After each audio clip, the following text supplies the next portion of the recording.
Conselho Nacional de Justiça e Governo Federal assinam acordo para a desjudicialização da Previdência Social. O Pacto pela Desjudicialização da Previdência Social sela disposição à redução de litigiosidade em seara afeta a efetivação de direito fundamental. Sequestrador do publicitário Washington Oliveto é extraditado para o Chile. Polícia Federal combate migração ilegal de pessoas para os Estados Unidos. Os agentes cumprem 9 mandados em São Paulo para desarticular a quadrilha. Trabalhadora perde a estabilidade de gestante por não apresentar atestado médico. O fato de ela estar gestante não impede que o empregador a demita por justa causa.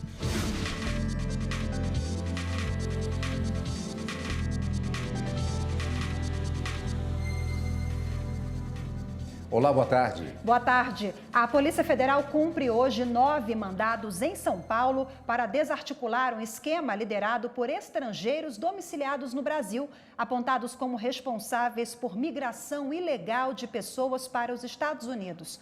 E quem tem as informações e conversa com a gente ao vivo agora é a repórter Fernanda Tavares. Olá, Fernanda, muito boa tarde para você. Olá, Rafaela, boa tarde a você, boa tarde a todos. O esquema funcionava da seguinte maneira.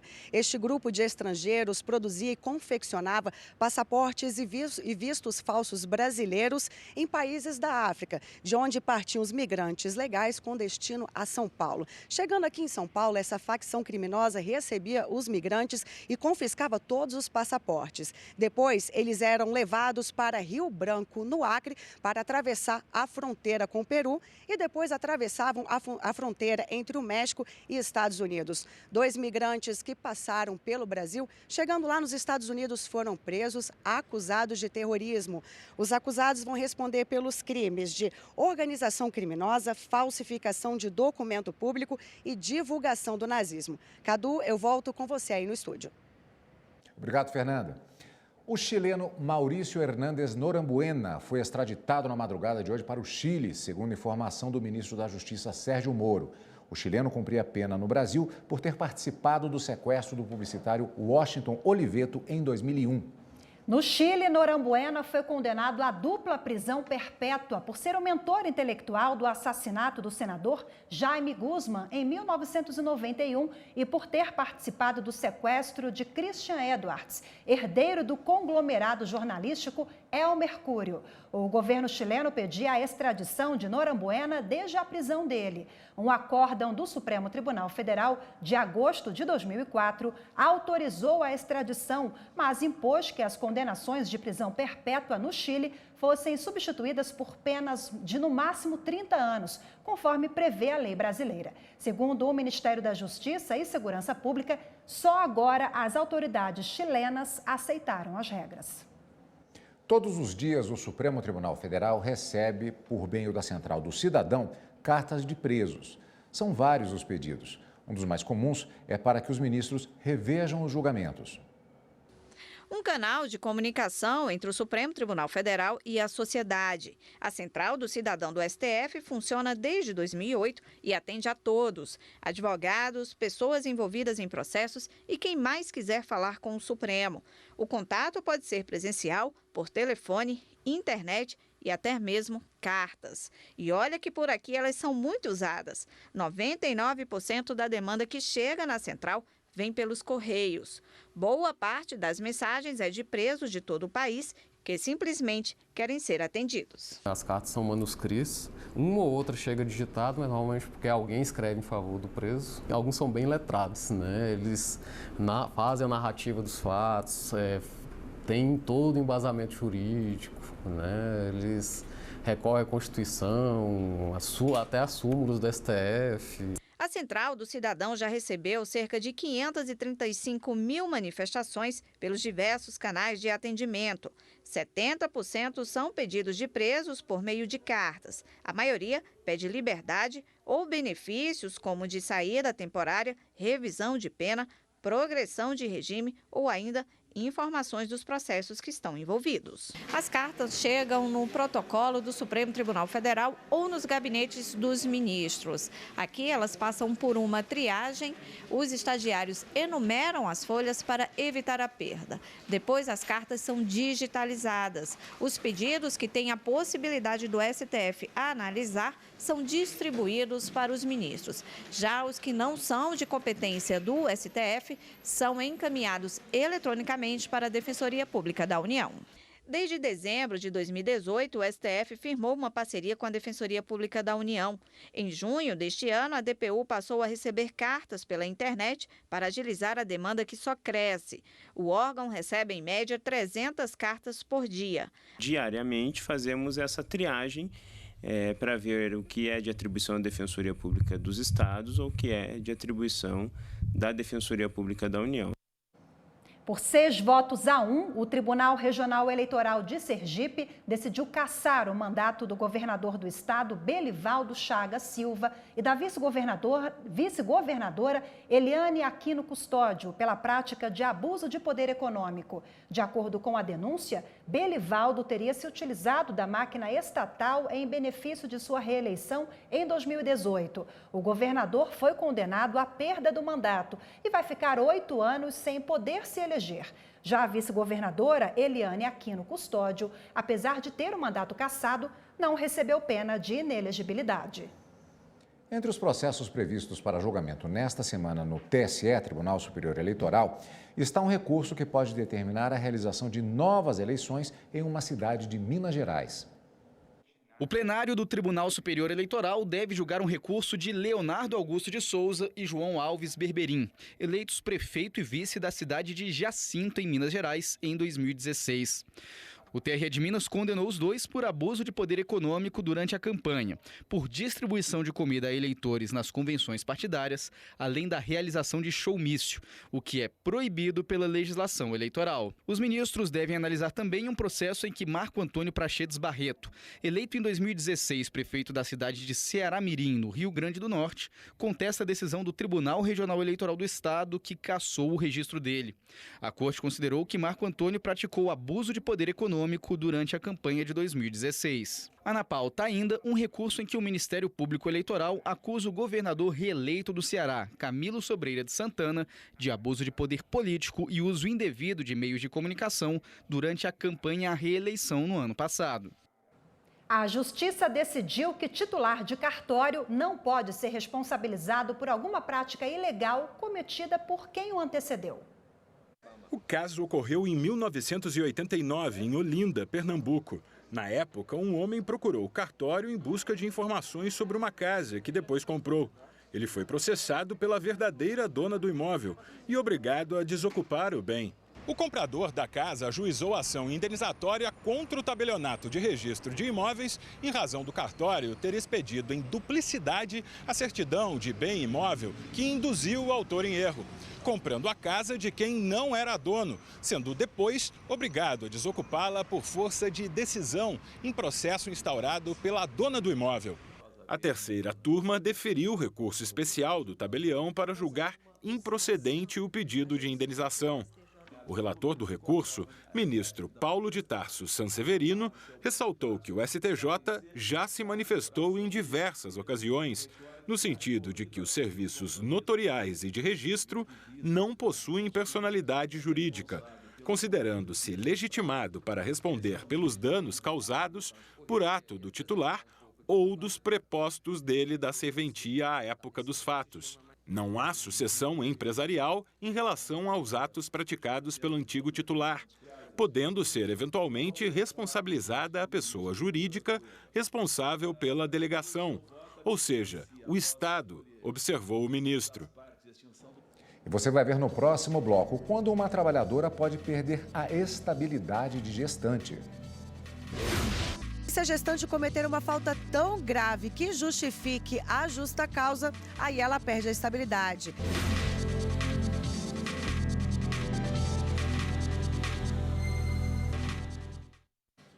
Uma auxiliar de enfermagem conseguiu o direito ao pagamento da diferença do adicional de insalubridade em grau máximo. Rafaela, ela trabalhava em contato constante com pacientes em isolamento num hospital em São Paulo. A decisão é da 6ª turma do TST, o Tribunal Superior do Trabalho. O Tribunal Regional do Trabalho da 2ª Região, em São Paulo, havia negado o pedido da auxiliar de enfermagem. Com base no laudo pericial, o TRT registrou que a auxiliar cuidava de pacientes portadores de outras doenças e que não apresentavam risco. Para o Tribunal Regional, no entanto, a situação não se enquadraria na norma regulamentadora do extinto Ministério do Trabalho. Na reclamação trabalhista, a auxiliar disse que trabalhou no hospital mantido por uma associação por mais de 20 anos e que recebia o adicional de insalubridade em grau médio, de 20%. O correto seria o adicional em grau máximo, de 40%. Segundo ela, havia pacientes com doenças altamente contagiosas, em estado grave. Em defesa, a associação que mantinha o hospital sustentou que o contato da empregada com os pacientes era apenas eventual. A profissional recorreu ao Tribunal Superior do Trabalho. No exame do recurso de revista, a 6ª turma entendeu que, ainda que o contato com pacientes com necessidade de isolamento não fosse permanente, a análise deve ser feita sob o aspecto qualitativo da situação. Nos termos da súmula 47 do TST, o fato de o trabalho em condições insalubres ser executado em caráter intermitente não é suficiente para afastar o direito ao recebimento do adicional em grau máximo. A decisão foi unânime. A legislação garante estabilidade a mulheres grávidas ou que decidem adotar uma criança. Mas há exceções.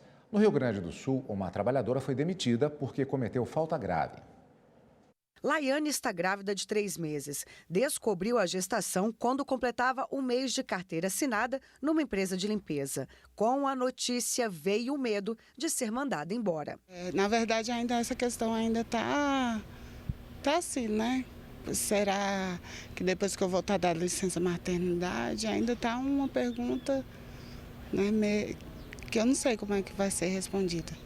Mas a legislação busca proteger a trabalhadora grávida. A CLT prevê a estabilidade da funcionária durante todo o período da gestação e por mais 5 meses do parto. Ou seja, ela não pode ser demitida sem justa causa. Mulheres que adotam também são beneficiadas. Mas se a gestante cometer uma falta tão grave que justifique a justa causa, aí ela perde a estabilidade. E foi o que aconteceu no Rio Grande do Sul. Uma trabalhadora foi demitida após uma série de faltas não justificadas.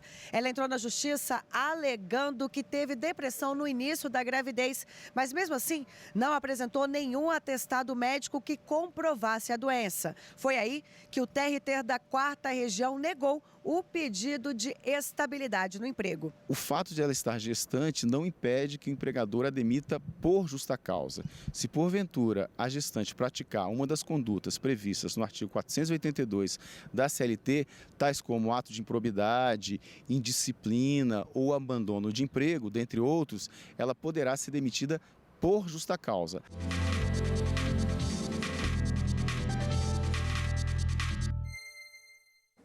Para falar mais sobre o assunto, nós recebemos agora aqui no estúdio a advogada trabalhista Laís Moraes. Boa tarde, seja bem-vinda. Boa tarde, muito obrigada. Bom, doutora Laís, nós vimos aí um caso excepcional na reportagem. A gestante, então, ela tem estabilidade, não tem? E quais os casos que ela pode ser demitida, além desse que vimos na reportagem? Na verdade, a empregada gestante, ela tem sim estabilidade, né? Mas, como aconteceu no caso que mostraram na matéria, de fato, se for uma situação de justa causa, realmente ela pode perder essa estabilidade, infelizmente. Mas só nesses casos mesmo. Só por justa causa eu vou insistir nessa questão? Só por justa causa. Em outras situações, demissão sem justa causa é extremamente vedada. Ela vai ter direito à reintegração ao posto de trabalho. O que configura, em linhas gerais, uma falta grave para gerar a justa causa? Na verdade, teriam que ser condutas reiteradas por parte da funcionária, né? Nesse caso, por exemplo, ela apresentou diversos atestados, deixou de apresentar atestados e acabou que figurou o abandono do emprego, a dessídia por parte do empregado. E aí, por isso, depois de uma advertência, depois de algumas condutas prévias, mesmo assim, com a conduta reiterada, ela foi desligada. A situação do trabalhador ela tem variáveis de acordo com o momento, o tipo de contrato. Então, por exemplo, a empregada que fica grávida no contrato de experiência, ela pode ser demitida nessa situação, se ela estiver grávida? Sim, ela pode. A funcionária que descobre a gestação durante o período do contrato de experiência também tem direito à estabilidade, né? Mas também pode ser demitida por justa causa, se for o caso. Vamos falar dos direitos agora das gestantes. Quais são os direitos e garantias que ela tem no trabalho? Geralmente as pessoas sabem muito mais a questão da estabilidade e da licença maternidade, né? A estabilidade é até os 5 meses depois da gestação, depois do parto, e a estabilidade é por 120 dias. Mas, além disso, ela tem direito também a amamentar o seu filho, pelo período de 2 períodos de 30 minutos por dia, até a criança fazer 6 meses. Ela tem direito a comparecer às consultas médicas, né, sem ter que justificar. Ela tem direito a 6 consultas médicas por mês, e ela tem direito também a ser transferida por um posto de trabalho que não tenha insalubridade, que não tenha risco à sua gestação.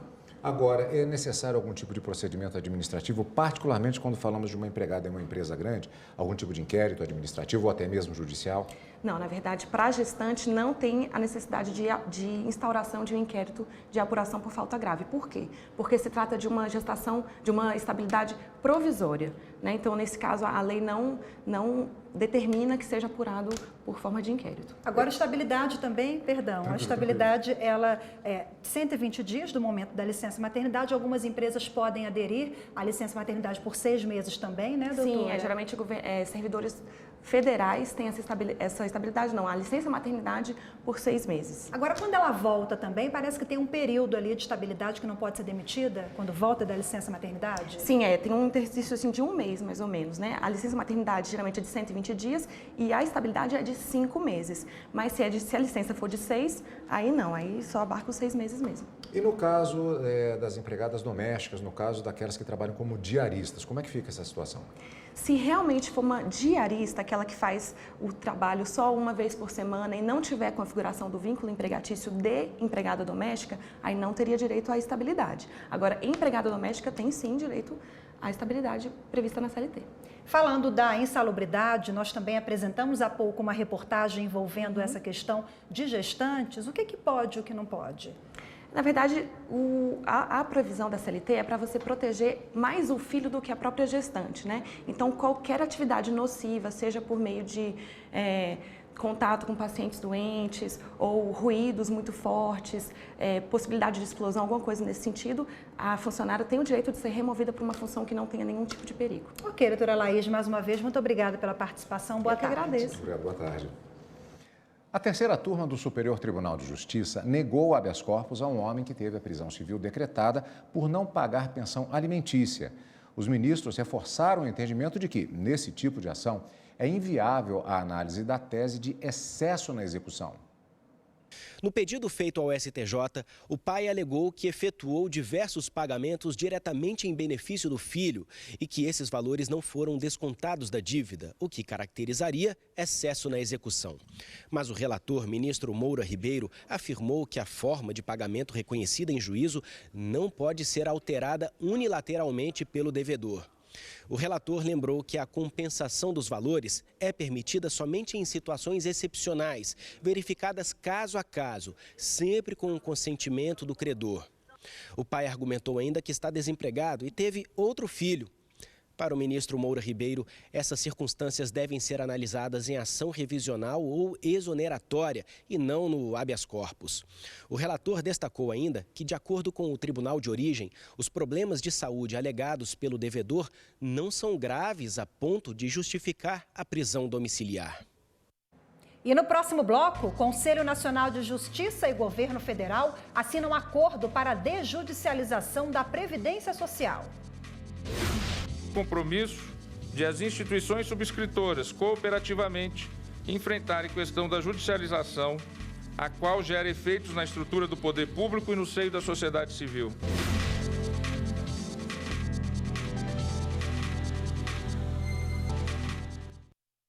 Agilizar a tramitação e diminuir o número de processos na Justiça envolvendo a Previdência Social. Este foi o assunto de uma solenidade realizada nesta terça-feira no Supremo Tribunal Federal. O repórter Gabriel Ciafrey acompanhou a solenidade e agora traz ao vivo para a gente as informações. Olá, Gabriel, boa tarde para você. Oi, Rafaela, boa tarde para você, boa tarde a todos. O encontro durou aproximadamente 1 hora. Nele foram assinados 2 acordos, um para a criação do Comitê Executivo de Desjudicialização e outro para o intercâmbio de dados do Conselho Nacional de Justiça com o Ministério da Economia e também o INSS, sobre assuntos relacionados à Previdência. O ministro Dias Toffoli destacou que dos 80 milhões de processos em tramitação aqui no país, 10% envolvem assuntos previdenciários, seja em âmbito federal ou estadual. Acompanhe agora o que disse o presidente do STF e do CNJ.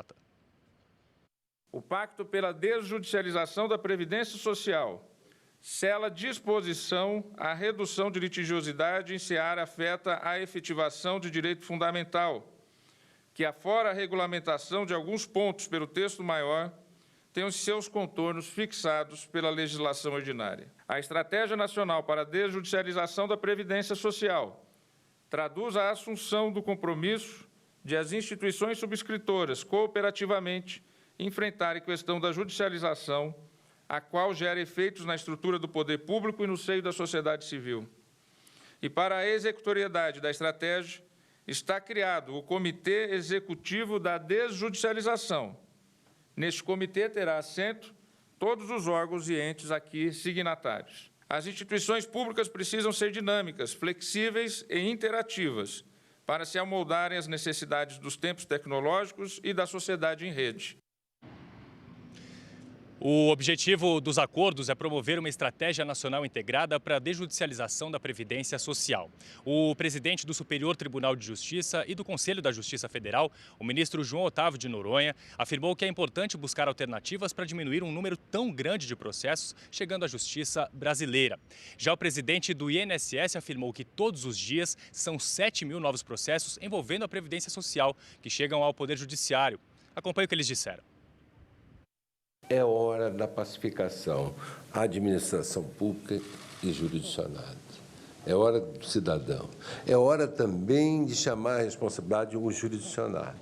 O excesso de demanda, as demandas aventureiras. O Brasil precisa, certamente, disciplinar o acesso à justiça. O INSS precisa, nesse momento, além de se alinhar com todos esses órgãos, voltar a ganhar confiança de todos os agentes estatais, sobretudo todos os atores do processo judicial, de que há sim interesse do INSS de judiciar, de diminuir a judicialização, de internalizar entendimentos administrativos ou internalizar entendimentos na seara administrativa de decisões judiciais já consolidadas e, em última instância, parar de brigar com o cidadão.